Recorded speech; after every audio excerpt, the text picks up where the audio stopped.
পদ্মা নদীতে অবৈধ বালু উত্তোলন বন্ধে অভিযানে গিয়ে পাবনার ঈশ্বরদী উপজেলার লক্ষ্মীকুণ্ডা নৌ পুলিশ ক্যাম্পের একটি দল সশস্ত্র হামলার শিকার হয়েছেন। এ ঘটনায় ৫ জন পুলিশ সদস্য গুলিবিদ্ধ ও একজন মাঝি আহত হয়েছেন। ২১ এপ্রিল মঙ্গলবার দিবাগত রাতে ঈশ্বরদী উপজেলার সীমানা ঘেঁষা কুষ্টিয়া সদর উপজেলার হরিপুর এলাকার পদ্মা নদীতে এ ঘটনা ঘটে। আহত পুলিশ সদস্যরা হলেন লক্ষ্মীকুণ্ডা নৌ ফাঁড়ির পরিদর্শক খন্দকার শফিকুল ইসলাম, সদস্য এনামুল হক, শাহিনুর হক, নাজমুল হাসান ও মানিক মিয়া। তারা সবাই ওই ফাঁড়িতে কর্মরত। তাদের মধ্যে এনামুল হককে রাজশাহী মেডিকেল কলেজ হাসপাতালে পাঠানো হয়েছে, অন্যদের পাবনা জেনারেল হাসপাতালে ভর্তি করা হয়। বালি উঠানো নিষেধ, সরকারের অনুমতি ছাড়া নদী থেকে কোনো বালি উঠানো যাবে না। আমরা এটা নিষেধ করতে গেছি, আমাদেরকে ওরা দূর থেকে ফায়ার করতে করতে এসে আমাদেরকে ঘেরাও করছে।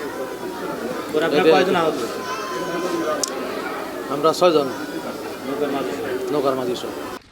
নৌ পুলিশের রাজশাহী অঞ্চলের পুলিশ সুপার মোহাম্মদ সোহেল রানা বিষয়টি নিশ্চিত করে বলেন, এই ঘটনায় আইনগত ব্যবস্থা নেওয়া হচ্ছে।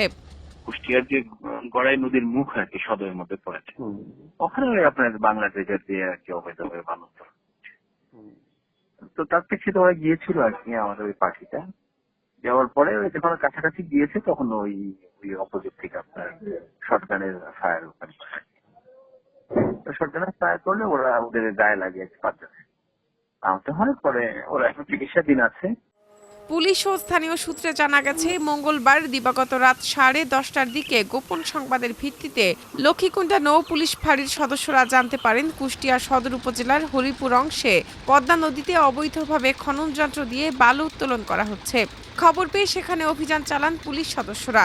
সেখানে পৌঁছানো মাত্র পুলিশের ওপর অতর্কিতে শটগানের গুলি ছোড়ে সন্ত্রাসীরা। এ সময় পুলিশও পাল্টা গুলি ছোড়ে। দুই পক্ষের মধ্যে কিছুক্ষণ গোলাগুলি চলে। এ সময় সররা গুলিতে ফাঁড়ির ইনচার্জ সহ 5 সদস্য আহত হন। কেউই আশঙ্কাযুক্ত না, সবাই ভালো আছেন। আমরা 2 জনের 2টা গুলি বের করে দিব, বাকিগুলা বের করতে হবে না। মোটামুটি এখন সবাই সুস্থ আছেন। 2 জনকে ছেড়ে দিচ্ছি আর 3 জনকে রেখে দিচ্ছি আপাতত। কালকে গুলি বের করে ছেড়ে দিব। ওটা ওনার চোখে একটু আঘাত আছে, ওই জন্য আমরা রাজশাহীতে রেফার করছি। পাবনার অতিরিক্ত পুলিশ সুপার মোহাম্মদ মশিউর রহমান জানান, ঘটনার পরপরই এলাকায় বাড়তি পুলিশ মোতায়েন করা হয়েছে। জড়িত ব্যক্তিদের গ্রেপ্তারে অভিযান চলছে।